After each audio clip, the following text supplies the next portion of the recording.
ಆವತ್ತು ನೋಂದಣಿ ಮಾಡ್ಬೇಕಂತ ಆವತ್ತೂ ಇರಲಿಲ್ಲ. ಇವತ್ತಿಗೂ ಕೂಡ ನೋಂದಣಿ ಮಾಡಬೇಕು ಸಂಘಗಳು ಅಂತ ಏನಿಲ್ಲ. ನಿಮ್ಮಲ್ಲಿ ಏನಾದ್ರೂ ಕೈ ಚಾಚಿ ಬಂದು ಅಪ್ಪ ಏನಾದ್ರೂ ಕೊಡಿ, ನಮಗೇನು ಗತಿ ಇಲ್ಲ, ಸಹಾಯ ಮಾಡಿ ಅನ್ನಂಗಿದ್ರೆ ಅದು ನೋಂದಣಿ ಆಗಿರ್ಬೇಕು. ಅವರು ನಿಮ್ಮನ್ನ ಯಾರು ಕೇಳೋರಿಲ್ಲಲ್ಲ.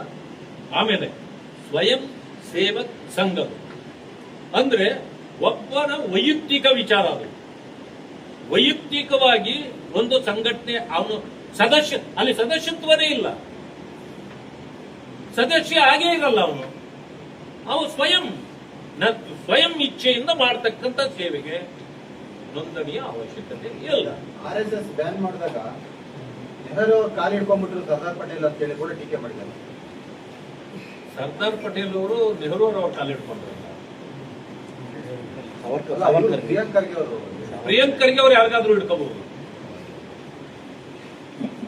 ಅವ್ರು ಇವತ್ತು ರಾಹುಲ್ ಗಾಂಧಿ ಕಾಲು ಹಿಡ್ಕೊಂಡು, ಸೋನಿಯಾ ಗಾಂಧಿ ಕಾಲು ಹಿಡ್ಕೊಂಡು ತಾನೆ ಆಗ್ತಾ ಇರೋದು. ನಿನ್ನೆ ನೋಡಿ ಅವ್ರ ತಂದೆಯವರು. ಆಮೇಲೆ ನೋಡ್ರಿ ಮಲ್ಲಿಕಾರ್ಜುನ್ ಖರ್ಗೆ ಅವ್ರನ್ನ ನೀವು ನೋಡ್ರಿ, ಅರೆ AICC ಅಧ್ಯಕ್ಷರವರು, ಆದ್ರೆ ಮುಜೆ ಬನಾನೆ ವಾಲ ಇದರ ಬೈಟಾಯಿ ಅಂತ ತೋರಿಸ್ತಾರ ಅವರು. ಅಂದ್ರೆ ಇವ್ರಿಗೆ ಸ್ವಂತ ಶಕ್ತಿ ಇಲ್ಲ. ಇವ್ರಿಗೆ ಏನೇ ಆದ್ರೂ ಸೋನಿಯಾ ಗಾಂಧಿ ಅವರ ಇದರಿಂದ ಆಗಿರೋದು. ಇದು ಗುಲಾಮಗಿರಿ, ಕಾಂಗ್ರೆಸ್ನ ಗುಲಾಮಗಿರಿ, ಗುಲಾಮರಾಗಿ ಬೆಳೆದಿರೋದು ಅವರು ಹೊರತು ಬೇರೆ ಏನೂ ಅಲ್ಲ. ಆದ್ರಿಂದ ಅವ್ರ್ಯಾರ್ದಾದ್ರೂ ಖಾಲಿ ಇರ್ತಿರ್ಬೋದು. ಯಾವ ಸ್ವಯಂ ಸೇವಕರು ಸ್ವಾಭಿಮಾನಿ ಇರ್ತಾನೆ, ದೇಶ ಕಟ್ಟುವ ಕೆಲಸದಲ್ಲಿ ಇರ್ತಾನೆ, ದೇಶ ಮೊದಲು ಅಂತಾನೆ, ದೇಶಭಕ್ತನಾಗಿ ಕೆಲಸ ಮಾಡ್ತಾನೆ, ಅವನು ಭಾರತ ಮಾತೆಯ ಕಾಲಿಡಿತಾನೆ ಹೊರತು ಸೋನಿಯಾ ಗಾಂಧಿ ಕಾಲಿಡಿಲ್ಲ.